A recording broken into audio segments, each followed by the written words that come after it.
Andin. Aku Mahdi. Aku Nikmah.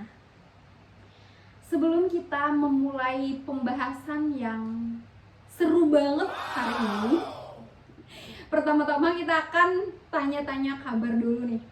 Ya, kabar Andin dan Nikmah hari ini bagaimana? Alhamdulillah hari ini cukup baik. Ya, Tapi moodnya sedikit seperti itulah. ya, kalau Nikmah sendiri bagaimana? Alhamdulillah baik, tapi agak sedikit lelah karena setelah ini saya akan bekerja ya jam 3 pagi ini. Apalagi spionnya hilang ya hari ini. Iya, kaca spion saya hilang. Iya, guys. Daerah kampus ya. Doakan Iya. Doakan saja kaca spionnya ditemukan. Amin. Siapa yang melihat kaca spionnya tolong hubungi ke Nikmah. Ya. Di nomor ibu ini. A few moments later. Ya baik, selanjutnya aku akan nanya-nanya nih soal culture shock selama kuliah. Jadi, Nikmah, Culture shock ya, kalau dari aku sendiri sih untuk mata kuliahnya sendiri ya, karena incaran aku pertama itu fokusnya itu ke sastranya bukan ke bahasanya. Lalu setelah ketemu linguistik ternyata ada fonologi, morfologi, terlebih sintaksis.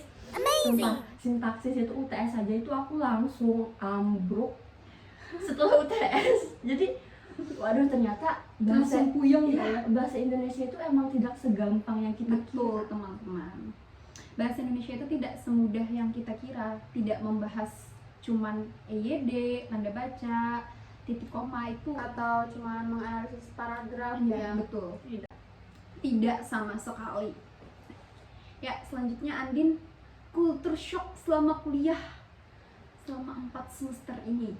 Kalau culture shock yang pertama tuh mungkin temannya pintar-pintar ya di sini. Jujur agak kaget. Karena menurut aku ini kan di bawah rata-rata ya. Jadi ya agak susah menyamakan otakku dengan otak orang lain. Mungkin itu saja ya culture shocknya. Kalau dari aku sendiri sebenarnya sama dengan Nikmah dan Andin tadi. Yang pertama kan ada banyak tipe-tipe manusia nih di dunia perkuliahan. Ada yang ambis, ada yang santai tapi tiba-tiba finish, ada yang belum, ada yang sudah mengerjakan tapi bilangnya belum. ya, itu rahasia umum teman-teman di dunia Rahasia umum. perkuliahan ya. Ada yang memang ya begitulah ya. Mungkin kita bahas di lain episode kalau ada.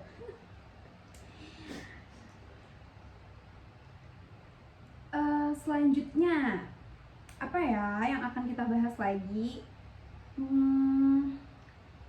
Jalur masuk kuliah nih. Jalur masuk kuliah dulu lewat apa? Kalau aku sendiri sih dulu pakai jalur SBMPTN ya. Itu pakai jalur yang pakai tes. Wah, pintar nih. Buktinya lewat SBMPTN.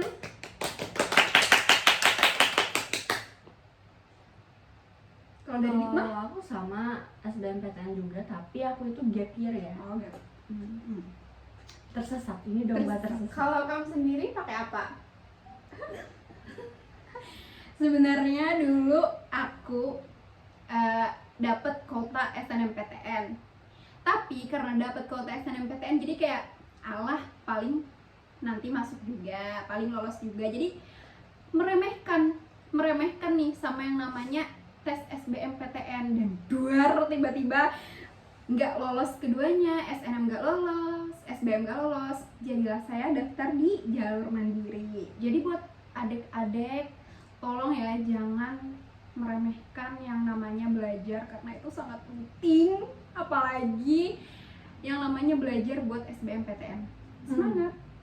Belajar SBMPTN itu emang nggak bisa kebut semalam. Yang ngerasa kayak ngeremehin terus bisa aja tuh nanti aja atau seminggu kemudian, nggak bisa.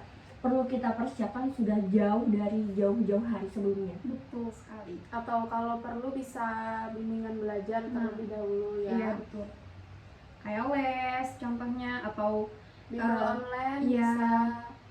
atau belajar dari soal-soal yang udah Iya. dibahas. Pastinya banyak kan, apalagi di platform manapun itu pasti banyak soal-soal SBMPTN itu banyak banget, bahkan yang soal-soal terdahulu. Jadi bisa dicari-cari bahkan di Twitter atau dimanapun kan Iya. udah berseliweran kan. Ya, jadi SBMPTN itu apa ya sebutannya sekarang? SNBT. Oh, SNBT. Ya. Apa itu singkatannya? Singkatan dari apa tuh? Oh, Seleksi Nasional Berbasis Tes. Jadi buat adik-adik yang masih mengejar jadi buat adik-adik yang lagi mempersiapkan SNBT atau Tapi yang kan sudah lewat ya SNBT ini. Persiapkan diri untuk jalur mandiri yang tidak lolos SNBT, jangan Ya. berkecil hati. Masih ada jalur mandiri gelombang Betul 1 dan gelombang 2. Yang disiapkan untuk mandiri itu cukup satu, duit. Tidak dong kak. Tidak Mandiri dong. juga pakai tes kak. betul sekali. Ada juga yang namanya tes di mandiri dan itu juga menjawab soal-soal sama seperti di SNBT. Ingat ya teman-teman, duit itu tidak menjamin segalanya, Betul. tapi segalanya juga butuh duit. Iya, itu Iya. adalah poin penting Iya, dari poin. podcast kali ini. Lanjut ke pembahasan berikutnya. Nah, jadi menurut kalian berdua nih, seberapa besar minat dan bakat seseorang mempengaruhi dalam pemilihan jurusan? Menurut aku sendiri itu sangat mempengaruhi ya, karena jurusannya aku pilih sekarang itu berdasarkan minat dan hobi aku sendiri. Aku suka membaca, aku suka menulis. Jadi fokus utama itu aku itu kan di sastra, karena aku ingin berkembang dari teorinya atau bahkan tulisannya. Jadi aku memilih jurusan ini karena minat dan hobi saya. Ya.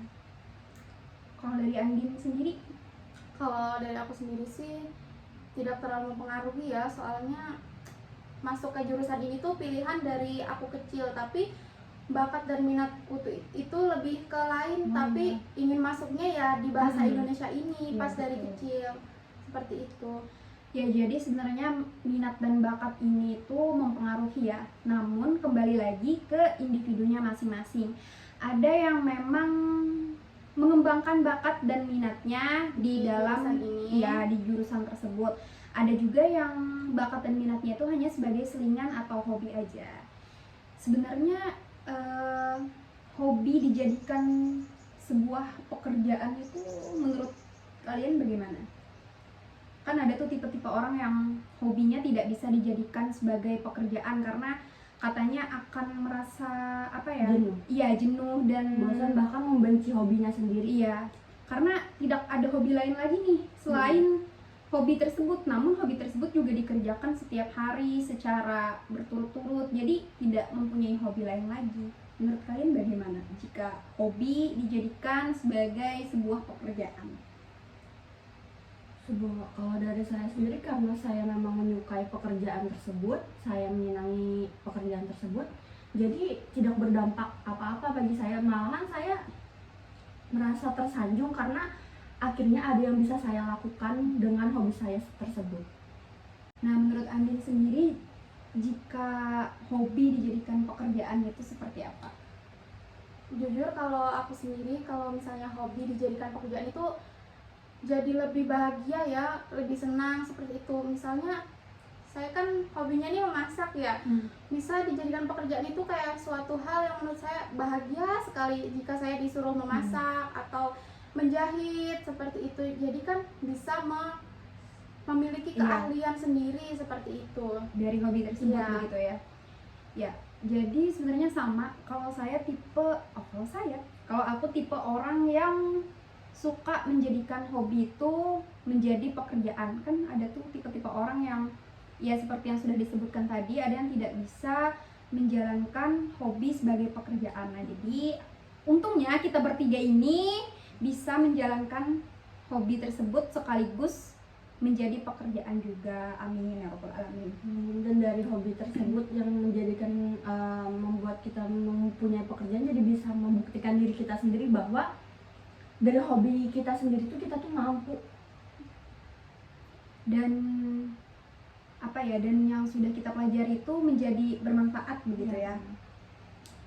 Ya jadi buat teman-teman yang bingung nih, kalau misalnya memilih jurusan yang sesuai minat dan bakat atau jurusan yang apa ya, jurusan yang ingin dituju. ya kan ada jurusan yang ingin dituju, jurusan yang sesuai dengan minat dan bakat, atau mungkin jurusan rekomendasi dari orang tua atau lingkungan sekitar.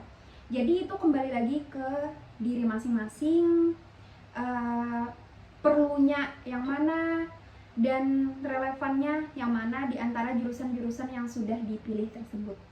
Tapi tidak apa-apa kok kalau misal kalian menuju jurusan yang tidak berdasarkan minat Iya. atau bakat kalian, karena kalau nanti kalian sudah masuk ke situ, kalian pasti akan menerima Betul. sendiri bahwa memang ya ini jalanku, ya pasti kamu harus melakukan yang terbaik untuk itu dan untuk masa depan kalian ya.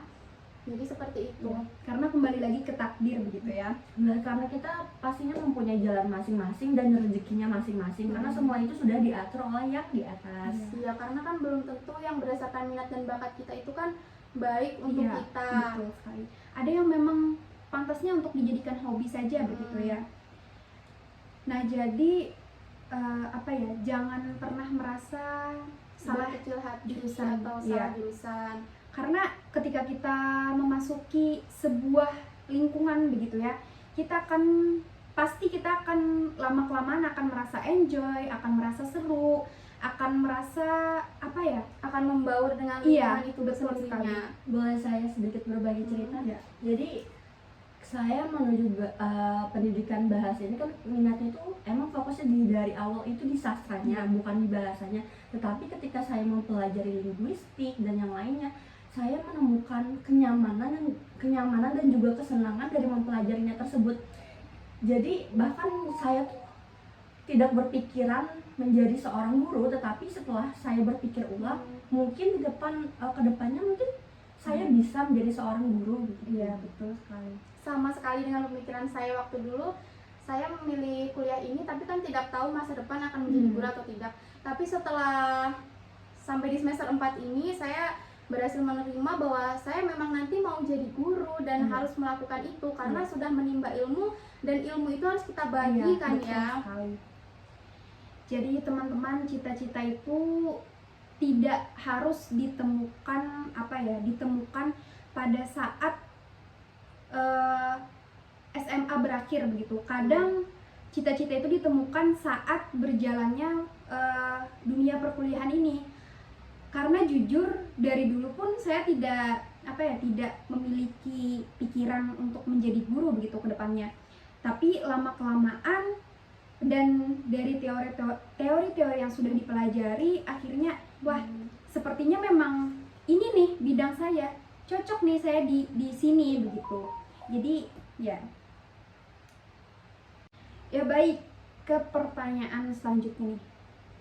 Pertanyaan keberapa ini? Keempat kayaknya. Ya, keempat. Tips and trik dalam memilih organisasi di dunia perkuliahan. Dari siapa dulu nih? Hikmah dulu. Dari Hikmah dulu. Kalau dari aku sendiri sih pastinya tips and trick ya dari minat dan bakat kita ya, kembali lagi tuh Iya. dari minat dan bakat kita. Tetapi walaupun kita tuh sebagai mahasiswa organisasi kan,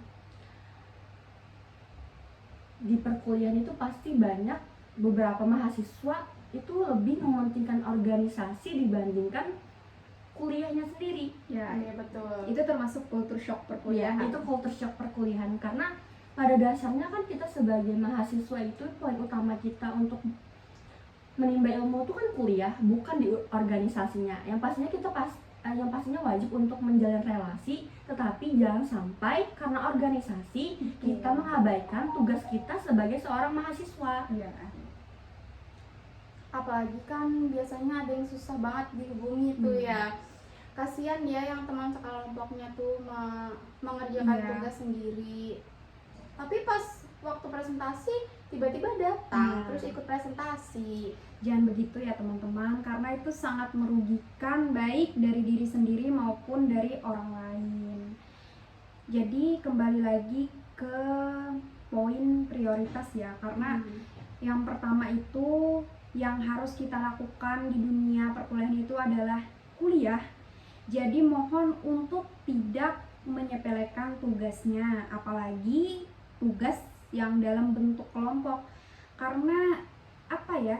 Itu sangat menjengkelkan gitu ketika ini dalam sebuah kelompok harusnya ada beberapa orang yang bisa bekerja sama, namun karena susah dihubungi dan satu dan lain hal akhirnya tidak ikut mengerjakan. Jadi ya hasilnya tidak maksimal juga. Karena pastinya semua orang tuh bukan hanya kita yang sibuk, tetapi yang Betul. lainnya juga. Tetapi karena kita mahasiswa, konsekuensi kita, ini pilihan kita, karena kita yang berkuliah, pastinya itu menjadi prioritas kita, poin utama kita. Jadi mohon walaupun semisal tuh organisasi kita, tetapi jangan sampai meninggalkan Yang wajib. Nah, pesannya buat adik-adik mahasiswa ya, kalian kan misal ngekos di sini ya, tolong jaga kepercayaan orang tua kalian. Karena pasti orang tua kalian tuh mikirnya kalian di sini itu kuliah, belajar dengan benar-benar. Kalau kalian mengecewakan orang tua kalian, kan kasihan ya, orang tua kalian sudah membiayai ini jauh-jauh, membayar kos, membayar makan, tapi kalian menyalahgunakan kepercayaan itu. Dan itu semua tidak murah. Biaya kos, biaya makan itu tidak murah, teman-teman. Jadi mohon untuk menjaga kepercayaan orang tua kalian dengan kuliah yang benar, belajar yang benar, Menjaga pergaulan. dan Karena rawan sekali Iya, ya di iya. kota ini tentang pergaulannya. Kalau kita salah teman sedikit saja bisa langsung Iya. terpeleset. kalau kita salah teman, intinya hati-hati begitu ya dalam memilih teman, karena teman ini juga pengaruhnya sangat besar begitu bagi individu. Yang pertama, apalagi dalam hal belajar nih, kalau teman kan misalnya kayak aku nanti aja deh ngerjainnya, kita pasti bakal ikut-ikutan seperti itu karena merasa kan dia juga belum, jadi ngapain aku ngerjain juga gitu. Jadi jangan takut tidak punya teman di dunia perkuliahan nih. Karena kuliah itu pasti punya teman asal kalian rajin mengerjakan tugas atau rajin ya yang lainnya lah. Pasti teman itu ya bisa Pasti menemani teman kalian. akan percaya begitu ya dengan kalian dan dengan kinerja kalian. Pasti teman kalian tuh sifatnya sama kok dengan kalian di dunia perkuliahan tuh. Pasti gabung aja nanti se-circle. Jadi jangan kaget ya teman-teman, karena yang namanya manusia ya pasti kan, yang namanya manusia juga akan juga ingin menemukan orang yang simbiosis mutualisme dengan dia begitu. Jadi sekali lagi untuk dijaga pergaulannya dan apalagi dalam memilih organisasi begitu ya. Nah, menurut aku sendiri ya, lingkup pertemanan di kuliah ini beda banget dari SMP maupun SMA. Karena menurut aku kalau misalnya kalian tidak give and take atau simbiosis mutualisme, kalian bisa ditinggalkan. Karena di kuliah ini pastinya maunya saling menguntungkan kan. Kalau misalnya saling merugikan ya buat apa? Karena itu lingkup pertemanan di kuliah itu tuh jangan disamakan sama lingkup pertemanan di SMA atau di SMP Atau pertemanan yang di luar kuliah mungkin ya. Iya, karena di sini tuh kalau misalnya kalian tidak menguntungkan bagi individu yang lain, ya udah kalian ditinggal. Karena di perkuliahan itu memang saingannya itu ya bisa menjadi teman sendiri gitu. Iya. Saingan bisa menjadi teman bisa menjadi saingan saingan sendiri sendiri. begitu ya. Jadi intinya fokus kepada diri sendiri itu Iya. yang utama.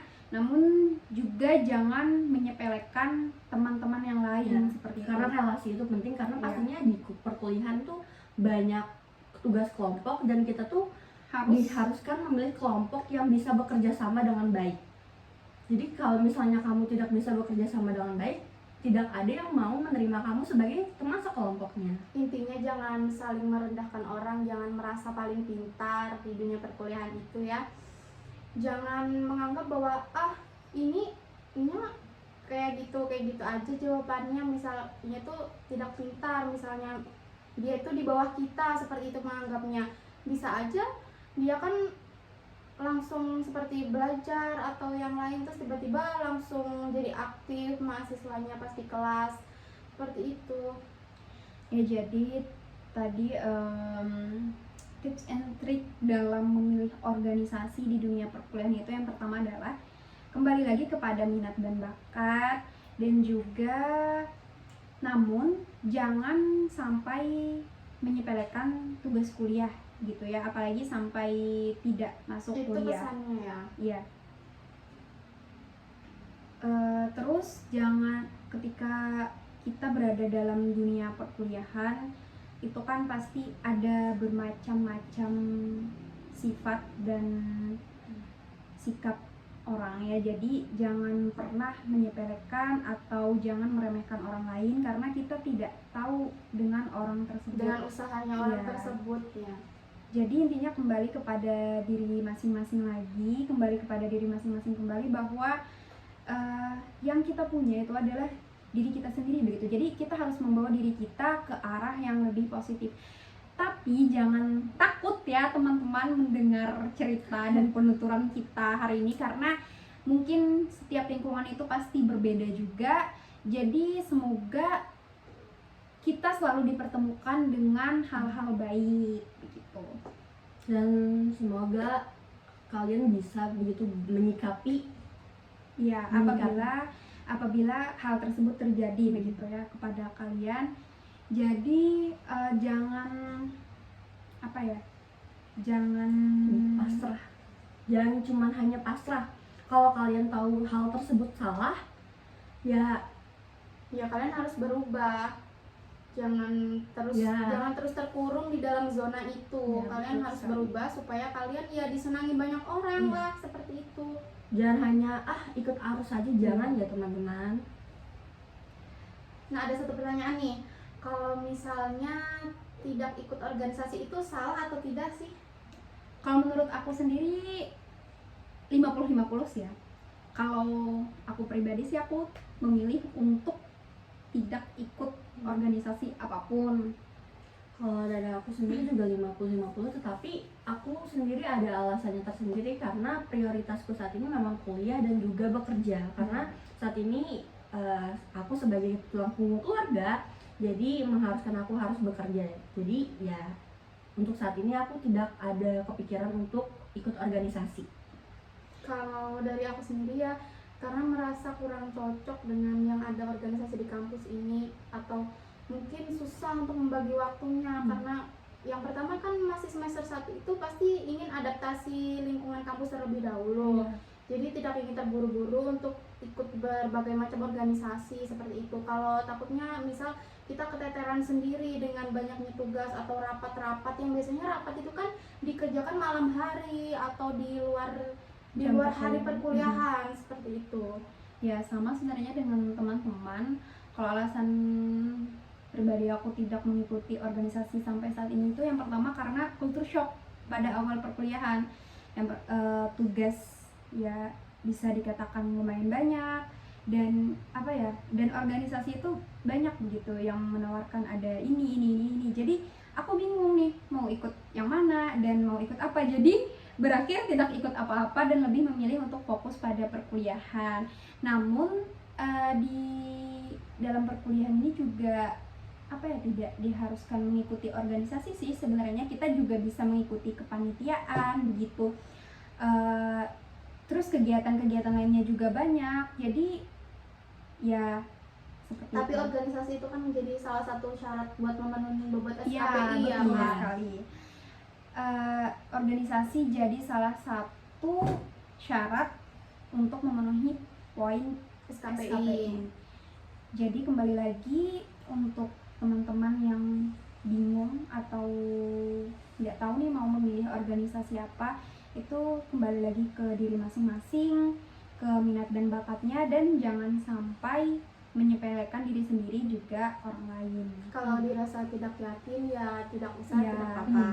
Ingat batasan diri ya teman-teman. Sekiranya mampu ya ikuti saja. Tapi kalau misalnya kalian tidak mampu dan ragu-ragu ya tidak usah, karena Iya.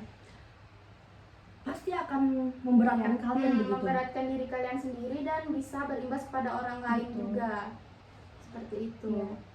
Dari banyaknya organisasi di kampus itu kan pasti ada banyak banget pilihan, dan selain di kampus juga ada organisasi di luar. Jadi pintar-pintar memilah dan memilih gitu. Iya. Mau mengikuti apa, jangan semuanya diambil Iya. lalu bingung dalam memanajemen waktunya bagaimana. Jadi Intinya skala prioritas itu penting ya teman-teman. Tetapkan skala prioritas kalian sendiri.